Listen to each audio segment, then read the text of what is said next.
Hello friends, welcome back to my channel. আমি তনুজা, আপনাদের সবাইকে জানাচ্ছি তনুজাস কুকিং ক্রিয়েশন চ্যানেলে স্বাগত। আজকে আপনাদের সঙ্গে লইট্টা শুটকি মাছের ভুনা রেসিপি শেয়ার করব। যারা শুকনো শুটকি মাছ খেতে পছন্দ করেন তারা অবশ্যই পুরো ভিডিওটা দেখুন। খেতে ভীষণ মজাদার হয়। ভিডিওটা না দেখলে বুঝতে পারবেন না কিভাবে রেসিপিটি তৈরি করেছি। তো ভিডিওটা ভালো লাগলে আমার চ্যানেলটিকে সাবস্ক্রাইব করে নোটিফিকেশন বেল আইকনটি অবশ্যই অন করে রাখবেন, তাহলে প্রতিটি ভিডিওর আপডেট সবার প্রথমে আপনাদের কাছে পৌঁছে যাবে। তাহলে চলুন আজকের এই মজাদার রেসিপিটি দেখে নেওয়া যাক। এখানে আমি শুকনো মাছ ভালোভাবে কেটে গরম জল দিয়ে ধুয়ে পরিষ্কার করে নিয়েছি। তো দেখুন এইরকম ভাবে কেটে নিতে হবে। আর একটা বড় সাইজের টমেটো কেটে নিয়েছি। এখানে একটা পেঁয়াজ কুচি করে নিয়েছি আর একটা রসুন কুচি করে কেটে নিয়েছি। আর লাল শুকনো লঙ্কা পেস্ট করে নিয়েছি। এবার চুলায় একটা কড়াই বসিয়ে দিয়ে দিলাম 3 টিস্পুন সরিষার তেল। তারপর শুকনো মাছগুলিকে ভালোভাবে ফ্রাই করে নেব। শুকনো মাছের মধ্যে যে আষ্টে গন্ধটা থাকে সেই গন্ধটা চলে যাবে। তো দেখুন খুব ভালোভাবে নাড়াচাড়া করে ফ্রাই করে নিচ্ছি।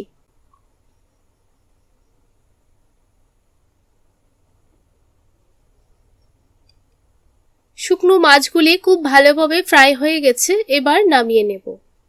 প্রায় 2 থেকে 3 মিনিট সময় নাড়াচাড়া করে ফ্রাই করে নিতে হবে।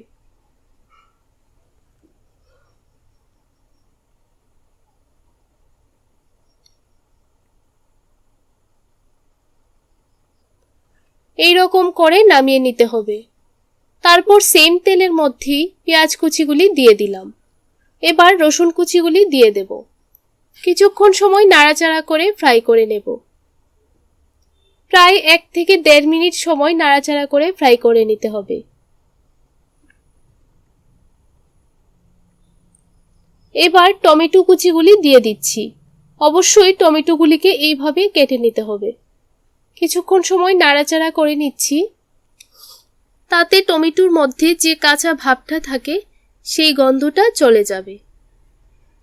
এবার অ্যাড করে দেব নুন। অবশ্যই নুনের পরিমাণটা বুঝে দিয়ে দেবেন। তারপর অ্যাড করে দিচ্ছি 1/2 টিস্পুন হলুদ গুঁড়ো। এবার পরিমাণ মতো দিয়ে দিচ্ছি লঙ্কা পেস্ট।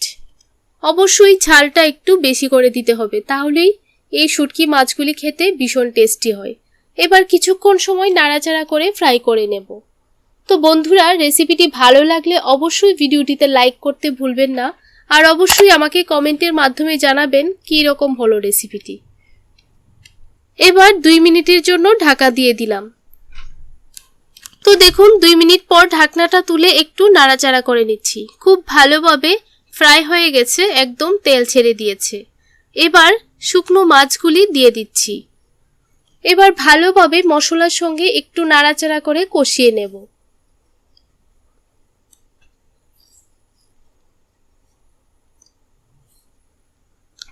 তো দেখুন কিছুক্ষণ সময় নাড়াচাড়া করে নিয়েছি। এবার 2 মিনিটের জন্য চুলার আঁচটাকে লোতে রেখে ঢেকে দেব।